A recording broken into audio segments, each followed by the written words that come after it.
नमस्कार ट्रेनीज, मैं अनुराग सक्सेना आप सभी लोगों का हार्दिक स्वागत एवं अभिनंदन करता हूं इंस्ट्रक्टर कम्युनिटी चैनल पे।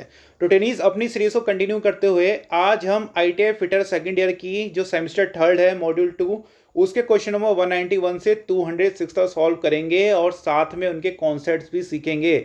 जिन बच्चों ने हमारी इससे पहले की जो हमारी वीडियो है, ठीक है, जो इससे ठीक पहले की वीडियो थी जहाँ पे हमने क्वेश्चन नंबर 166 से लेके 190 तक डिस्कस करे थे, जिन्होंने वो वीडियो देखी होगी, आई होप वो इस वीडियो के कई सारे क्वेश्चंस खुद से सॉल्व करने में सक्षम होंगे। ठीक है, तो अपने जिन्होंने पुरानी वीडियोस हमारी देखी है वे अपने बिल्कुल पूरा अपना यूज़ करें उस नॉलेज का जो आपने कॉन्सेप्ट्स अपने वहाँ पे क्लियर करे थे, और इसके जो क्वेश्चंस हैं इनको हल करने का प्रयत्न जरूर करें। ठीक है, तो बिल्कुल मिलते जुलते ही क्वेश्चन है। सबसे ज़्यादा क्वेश्चन आपको यहाँ पे बियरिंग से ही देखने को मिलने वाले हैं। ठीक है, बियरिंग का काफ़ी हद तक हमने आपको क्लियर कर दिया था। तो चलिए बिना किसी तरीके शुरू करते हैं क्वेश्चन नंबर 191 से, जो आज की वीडियो का पहला क्वेश्चन है। देखिए, इस क्वेश्चन में कहता है what is the name of bearing. Figure based question are the most important question. मैं हर वीडियो में अपना रिपीट जरूर करता हूँ। कई बच्चे फिगर वाले क्वेश्चन को लाइटली ले लेते हैं, छोड़ के चले जाते हैं, फिर एग्जाम में आके पछताते हैं। 20% क्वेश्चन निमी फिगर वाले देता ही देते आ रहा है। ठीक है, इसलिए कोई भी बच्चा फिगर वाले क्वेश्चन ना छोड़ के जाए, बहुत अच्छे से तैयारी। ठीक है, आपके सामने बियरिंग है। बियरिंग क्या होती है? बियरिंग होती है हमारा शाफ्ट को आपको पकड़ना है। कैसे पकड़ेंगे भाई? शाफ्ट का मतलब क्या है? जैसे ये कोई रॉड है, ठीक, अभी क्या है, गोल गोल घूम रही है। अब गोल गोल कैसे घूमती है? आपने देखा होगा, अपना साइकिल है, साइकिल का बीच में होता है ना जो टायर है, टायर गोल गोल घूम रहा है आपका। अब वो गो अपनी अब हमारे पास सिचुएशन ऐसी है कि उसको तो हमको गोल गोल घुमाना ही है। ठीक है, हमको ऐसी सिचुएशन बनानी पड़ती है कि हमारा टायर भी गोल गोल घूमे और साइकिल के साथ पकड़ा भी रहे। तो उस केस में हम लोग बियरिंग्स वगैरह यूज़ करते हैं। इसी प्रकार कई बार हमारी शाफ्ट्स होती हैं जिनको गोल घूमना होता है, रोटेट करना होता है इस तरह से। मगर अगर वो इस तरह से रोटेट करेंगे तो उनको पकड़ेंगे कैसे? तब हम उसके लिए क्या करते हैं, इस तरह की बियरिंग्स का यूज़ करते हैं। ठीक है, नाम ही है बियरिंग। बियरिंग मतलब जो धारण करता है, जो बियर करता है, जो वेट बियर करे, बियरिंग्स। तो ऐसे ये शाफ्ट है, ये शाफ्ट इसके अंदर इस तरह से फिट रहती है। देखिए, ये सॉलिड बेयरिंग का बहुत अच्छा उदाहरण है। जब आपका इंजीनियरिंग ड्राइंग का पेपर बनाने वाला होता था पेपर में, तब इसका डायग्राम आया था, लगातार 2-3 बार रिपीट हुआ था। ठीक है, अच्छा खासा उसमें टाइम लगता था बनाने में। तो देखिए, इस तरह से इसके अंदर शाफ्ट जाती है यहाँ पे। अब शाफ्ट रोटेट करती है तो हम यहाँ पे बुश वगैरह भरे रहते हैं, यहाँ पे ऑयल वगैरह का सिस्टम रहता है ऑयलिंग वगैरह करने के लिए, और इस तरह से हम यहाँ पे इसको क्लैम्प करके रखते हैं। ठीक है, शाफ्ट को। तो ये सॉलिड बियरिंग है। इससे आपने इसकी वर्किंग समझ ली इस डायग्राम की मदद से कि बियरिंग असल में करती क्या है। यहाँ पे शाफ्ट रहेगी आपकी ये, और यहाँ से हम इसको पकड़ के रख रहे हैं शाफ्ट को। ठीक है, तो ये सॉलिड बियरिंग का उदाहरण है 191 का बी, सॉलिड बियरिंग। अगले क्वेश्चन में देखिए, आपसे पूछता है what is the name of bearing. पिछली वीडियो में हमने कई बार ये वीडियो आपको इसकी इमेज दिखाई थी। ठीक है, ये आपकी क्या है, थ्रस्ट बियरिंग है। ये क्या करती है, एक्सल लोड्स आपके ले रही है। देखिए, थ्रड्स, इसका एक क्वेश्चन ये भी पूछा था पिछली वीडियो में कि ये जो बियरिंग है ये किस तरह के लोड लेती है, अपने एक्सिस के कहाँ पे? तो अपने एक्सिस के पैरेलल लोड ले रही है ये। और एक बियरिंग होती है, फिगर ही दोबारा से आपको मैं रिपीट कर देता हूँ, रिवाइज हो जाएगा। ठीक है, ये देखिए, जनरल बियरिंग होती है जिसमें शाफ्ट ये है, ये भी और एक्सिस की ये है, तो परपेंडिकुलर रहता है इसमें। और जो हमारी थ्रस्ट बियरिंग है इसमें पैरेलल रहता है। ठीक है, ये थ्रस्ट बियरिंग का उदाहरण है। तो थ्रस्ट बियरिंग हो गया। अगले क्वेश्चन में आपसे बियरिंग का नाम पूछा है। ठीक है, फिगर को ध्यान से देखिए, ये कुछ कुछ आपको इस बियरिंग की तरह दिख रहा होगा। ठीक है, मगर इसमें और इसमें डिफरेंस है, सॉलिड बियरिंग है, ये पूरा एक ही बना हुआ होता है। ठीक है, सॉलिड है ये। सॉलिड मतलब एक ही पीस में बना हुआ होता है, जबकि जो आपकी स्प्लिट बियरिंग होती है, यहाँ पे आपको सीधे सीधे यहाँ पे डिफरेंस दिख रहा होगा। देखिए, यहाँ पे खांचा बना है, यहाँ से ये कट होके अलग हो जाता है। ठीक है, फिर इसको हम जोड़ते हैं यहाँ पे, तो उसका नाम है स्प्लिट बियरिंग। स्प्लिट बियरिंग क्यों? क्योंकि यहाँ से स्प्लिट हो जाता है, अलग हो जाता है। ये दिख रहा है ना आपको यहाँ पे? ये देखिए, यहाँ पे जो खांचा दिख रहा है, ये खांचे बने हैं यहाँ पे, ये अलग हो जाता है यहाँ से। ठीक है, तो उसको बोलते हैं स्प्लिट बियरिंग का डायग्राम है। अगले क्वेश्चन में बोलता है what is the part marked as X. जिन बच्चों ने पिछली हमारी वीडियो देखी है वो जल्दी से इसका आंसर बता दीजिए। क्वेश्चन रिपीट है आपका कि इसमें एक्स क्या है। ठीक है, चलिए इसका आंसर आपको बता दे रहा हूं, मगर एक क्वेश्चन में आपसे पूछूंगा वो आप बताएंगे। ये है हमारा बॉल केज। ठीक है, ऑप्शन दिया होगा। ठीक, ये हमारा बॉल केज है, बॉल का पिंजरा, बॉल केज। ठीक है, कहीं पे केज भी लिख देते हैं। ये हमारी है बॉल्स। जिन्हें आप गोलियां कहते हैं, साइकिल्स में भी लगती थी। ये होता है हमारा आउटर रेस, आउटर रेस। और इसका नाम क्या होता है ये आप कमेंट में नीचे करके बताएंगे ना, आपको पिछली बार बताया था।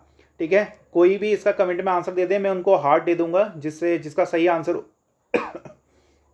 जिससे जो और बच्चे हैं वो भी इसको समझ पाए। तो जिनने अभी तक हमारी पुरानी वीडियो देखी है बताएंगे कि जो इसका अंदर का भाग होता है इसका नाम क्या होता है।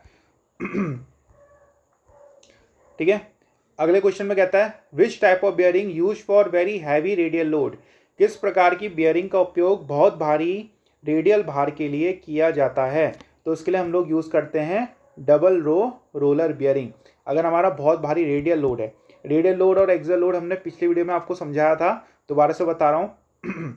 ये देखिए, जैसे शाफ्ट है और ये बियरिंग है, तो जो लोड हमारा सीधे इस तरह से लगता है इसको हम रेडियल लोड बोलते हैं। और जो लोड इस एक तो ये जो शाफ्ट है इसको इस तरह से प्रेस कर रही है नीचे को बियरिंग को, तो ये हमारा रेडियल लोड हो गया। और कई बार क्या होता है शाफ्ट इस तरह से आगे पीछे भी मूव करना चाहती है, तो उसको भी इसको रोकना होता है, तो उसको हम बोलते हैं एक्सियल लोड। तो आपको बताना है वो कौन सी बियरिंग है जो हमारा रेडियल लोड, बहुत ज़्यादा रेडियल लोड सहन कर सकती है। तो होती है डबल रो रोलर बियरिंग। जैसे उसमें बॉल्स लगी थी वैसे इसमें छोटे छोटे रोलर्स लगे होते हैं, देखिए। ठीक है, देखिए इसमें रोलर्स लगे हुए हैं। जो रोलर बियरिंग होती है दो तरह की होती है, एक तो ये सिंगल रोलर्स की हम इसमें रो यूज़ कर सकते हैं, देखिए सिंगल रोलर्स लगे हैं, और ये हो गया डबल रो। तो जो डबल रो रोलर बियरिंग होती है बहुत इसकी अच्छी क्षमता होती है रेडियल लोड लेने की। ठीक है, आप खुद समझ रहे होंगे इसका फिगर देख के। तो इसका आंसर हो गया डबल रो रोलर बियरिंग। अगले क्वेश्चन में कहता है which type of bearing is design to take axial thrust as well as radial loads. किस प्रकार का बियरिंग अक्षीय थ्रस्ट के साथ साथ रेडियल भार भी उठाने के लिए बनाया गया है। तो ऑप्शन है आपके पास ball bearing, roller bearing, taper roller bearing या फिर एंगुलर कॉन्टैक्ट बॉल बियरिंग। ठीक, तो ये होता है हमारा एंगुलर कॉन्टैक्ट बॉल बियरिंग। तो जो हमारा एंगुलर कॉन्टैक्ट बॉल बियरिंग होता है ये हमारा एक्सियल लोड भी ले लेगा और रेडियल लोड भी ले लेगा। इसको इस तरह से हम डिज़ाइन करते हैं एंगुलर कॉन्टैक्ट बॉल बियरिंग को। सॉरी, देखिए अगला क्वेश्चन जो है ये फिर से फिगर बेस्ड क्वेश्चन आ गया। आपको इस इंस्ट्रूमेंट का नाम बताना है। सीधे सीधे देखने में लग रहा है पीछे एंगल प्लेट है, कुछ ना कुछ है वर्नियर हाइट गेज जैसा आपको आराम से दिख रहा है। ठीक है, बहुत इजी क्वेश्चन है। ठीक है, सीधे मैं आपको ऑप्शन दिखाऊंगा और आप पहचान जाएंगे। इस तरह क्वेश्चन कई सारे आपसे पूछे गए हैं यहाँ पे, तो आप कंफ्यूज ना हो। यहाँ पे आपको क्लियरली दिख रहा है यहाँ पे स्लिप गेज इसने फिट करे हुए हैं, ये देखिए सारे स्लिप गेज हैं। ठीक, और ये हाइट गेज की तरह दिख रहा है। तो सीधे सीधे इसका आंसर बताइए जल्दी से क्या होगा। सीधे सीधे option D is the right answer, height gauge with slip gauge holder. Slip gauge holder के साथ हाइट गेज दिख रहा है, अंदर स्लिप गेज फिट है। ठीक है, स्लिप गेज वाले कई 2 या 3 क्वेश्चन इस पूरे मेरे को पीडीएफ में दिखे हैं, तो उनको ध्यान से दिखेगा। इस तरह से ब्लॉक आपको फिट दिखेंगे। ठीक है, तो आप समझ जाना स्लिप गेज इसमें होगा, वही ऑप्शन होगा। अगले क्वेश्चन में कहता है which type of bearing metal is self lubricated. किस प्रकार की बियरिंग धातु में स्वयं से स्नेहक होता है। देखिए कई बार क्या होता है, जैसे हमारी जो बियरिंग है, जैसे ये देखिए बहुत अच्छा उदाहरण है, जैसे बियरिंग है ना, इसमें शाफ्ट अंदर क्या होती है, एक तो होती है हमारी एंटी फ्रिक्शन बियरिंग, जैसे हमारी बॉल बियरिंग होती है, रोलर बियरिंग होती है, एंटी फ्रिक्शन बियरिंग में आती है। मगर जो हमारी फ्रिक्शन बियरिंग होती है इसमें क्या होता है शाफ्ट ऐसे रगड़ के इसके साथ चलती है। ठीक है, तो उसमें क्या होता है यहाँ पे घर्षण पैदा होता है। तो घर्षण पैदा ना हो उसके लिए हम क्या करते हैं, इसको ल्यूब्रिकेट करते हैं। यहाँ पे देखिए ऑयल के लिए बनाया गया है, यहाँ से ऑयल डालते हैं इसमें। मगर कई बियरिंग्स हमारी ऐसी होती हैं जिसमें शाफ्ट भी हमारी रगड़ के चलती है और उसमें हमको ऑयल भी नहीं डालना पड़ता है। तो एक खास मेटल की बनी होती है जो होता है हमारा सिंटर्ड अलॉय। ठीक है, आप लोगों के लिए मेरे को लग रहा है नया टर्म होगा सिंटर्ड अलॉय, मगर आप हायर क्लासेस में आप पढ़ते हैं पाउडर मेटलर्जी। थोड़ा बहुत आपने आईटीआई में पढ़ा होगा पाउडर मेटलर्जी। इसमें क्या होता है मेटल्स का और जो भी चीज़ें हमको उसमें ऐड करनी होती है उसका पाउडर बना के उसको हम गर्म करते हैं। ठीक है, बहुत हाई टेम्परेचर पे, तो उससे हमारा जो मेटल होता है वो बन जाता है पाउडर मेटलर्जी में। तो जब हम पाउडर बना रहे होते हैं उसका, तो हम क्या करते हैं उसमें ही कुछ विशेष प्रकार के ऑयल्स वगैरह तभी उस प्रोसेस में उसमें डाल देते हैं। तो उससे क्या होता है जो हमारा मेटल होता है जो वो बनता है तो उसमें पहले से ही ऑयल होता है, तो इसलिए हमको उसमें अलग से ऑयल डालने की जरूरत नहीं रहती है। तो उसको हम बोलते हैं सेल्फ ल्यूब्रिकेशन, सेल्फ ल्यूब्रिकेटेड बियरिंग। तो होती है सिंटर्ड अलॉय की बनी होती है। अगले क्वेश्चन में कहता है which bearing is use in the limited space. ये पिछले बार का क्वेश्चन है, देखिए अभी हमने पिछली वीडियो में डिस्कस किया था कि अब देखिए ना, जैसे ये हमारे रोलर्स हैं, रोलर्स इतने बड़े बड़े हैं ठीक है, तो छोटे रोलर्स हैं फिर भी कई बार रोलर्स बहुत बड़े बड़े हो जाते हैं, तो स्पेस कंसिडरेशन रहता है। तो उससे बचने के लिए हम क्या करते हैं रोलर्स को बहुत छोटा कर देंगे। अब मेरे को एक बात बताइए, एक रोलर ये है, अगर आप इसको छोटा करेंगे तो कैसा दिखेगा, ऐसा ही तो दिखेगा सुई के जैसा, तो इसको हम बोल देते हैं निडल बियरिंग। ठीक है, अगर आपको इस रोलर की जगह रोलर का छोटा रूप करेंगे तो रोलर का छोटा रूप क्या होगा, सुई होगी। तो हम क्या करते हैं, रोलर को बहुत छोटा कर देते हैं तो निडल की तरह दिखता है, उसको बोल देते हैं निडल बियरिंग। और उसको हम वहाँ पे यूज़ करते हैं जहाँ पे बहुत कम स्पेस होता है, जहाँ पे स्पेस की लिमिटेशन होती है। अगले क्वेश्चन में कहता है which bearing loading is at right angles to the bearing axis. कौन से बियरिंग में लोडिंग बियरिंग अक्ष के समकोण होती है, तो ये होता है हमारा जनरल बियरिंग में। आपको मैं पहले ही दिखा चुका हूँ इसका फिगर, दोबारा दिखाते हैं। ठीक है, ये थी हमारी थ्रस्ट बियरिंग। इसमें क्या है, हमारा लोड इस डायरेक्शन में आ रहा है और हमारी जो उसकी एक्सिस है बियरिंग की वो भी है, तो ये पैरेलल हो गया, समानांतर हो गया। ठीक है, अब इसमें देखिए, इसमें हमारा लोड इस तरह से लग रहा है जबकि हमारी बियरिंग इस तरह से है। ठीक है, तो ये क्या हो गया, लंबवत हो गया, परपेंडिकुलर हो गया, तो इसलिए समकोण पर होता है पूछा है, इसलिए क्या हो गया, जनरल बियरिंग हो गया। इससे पहले एक क्वेश्चन था उसमें पैरेलल में पूछा था, तो उसका आंसर थ्रस्ट बियरिंग था। तो अगले क्वेश्चन में कहता है which type of bearing has provision for wear adjustment. कौन सी ऐसी बियरिंग है जिसमें आप वियर को एडजस्ट कर सकते हैं, तो ये होती है आपकी adjustable slide bearing. Adjustable slide bearing में हम क्या करते हैं, उसको एडजस्ट करने का प्रोविज़न होता है जिससे हम उसका फ्रिक्शन एडजस्ट कर लेते हैं। ठीक है, तो आप ऐसे भी इसके ऑप्शन ईजी हैं, इसके नाम से याद कर सकते हैं, एडजस्टेबल स्लाइड बियरिंग।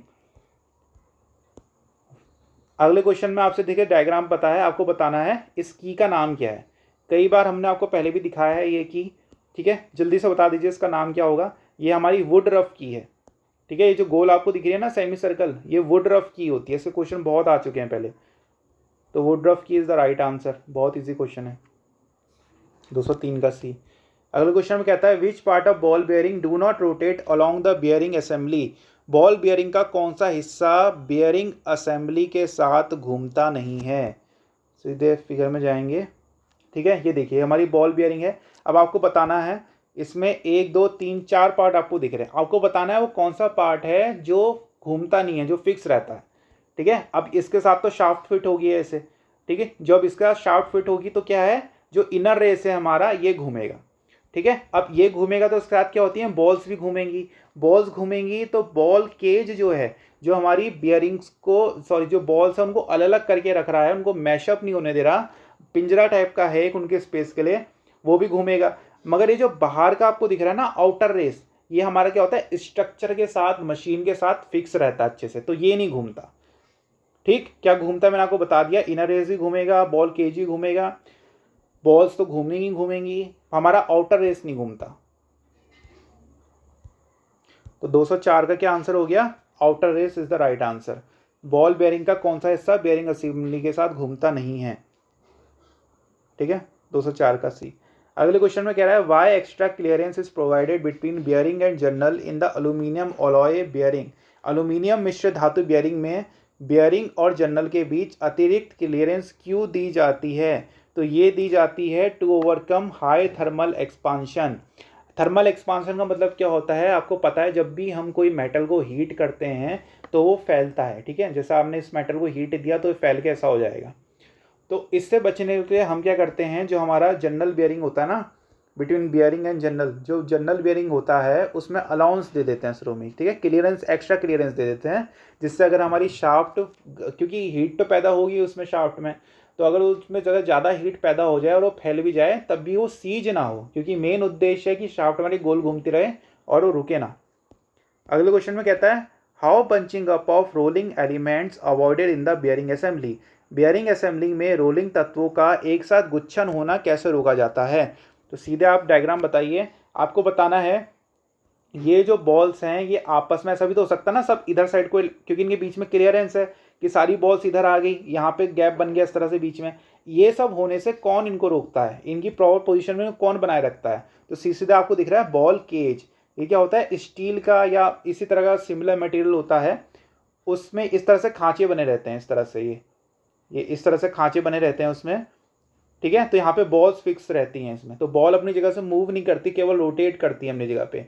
ठीक है, स्फेरिकल पेयर बनाते हैं, ऊपर नीचे गोल गोल रोटेट कर सकते हैं, अपनी तरफ से ज़्यादा मूव नहीं कर सकते, मतलब फिक्स डिस्टेंस रखता है उनके, तो बॉल केज करता है ये। ठीक है, दोबारा रिपीट कर रहा हूँ, बेयरिंग असेंबलिंग में रोलिंग तत्वों का एक साथ गुच्छन होने से रोका जाता है, किससे, बाई केज, 206 का ए, बाई केज। तो ये थे हमारे आज के क्वेश्चन। ठीक है, इसके आगे के जो बाकी क्वेश्चन बचे हैं कुछ, इसकी 2 वीडियोस जल्दी हम कोशिश करेंगे जल्दी से जल्दी अपलोड कर दें। और इससे पहले की जो वीडियोस हैं आप हमारी playlist dedicated to fitter second year उसमें आगे विजिट कर सकते हैं। सेमेस्टर 4 हम पहले सॉल्व कर चुके हैं। तो अगर आपको आज की हमारी वीडियो पसंद आई हो तो हमारी वीडियो को लाइक करिए, हमारे चैनल को सब्सक्राइब करिए और अपने दोस्तों के साथ भी ज़रूर इसको शेयर कीजिए। आज की हमारी वीडियो देखने के लिए बहुत बहुत धन्यवाद।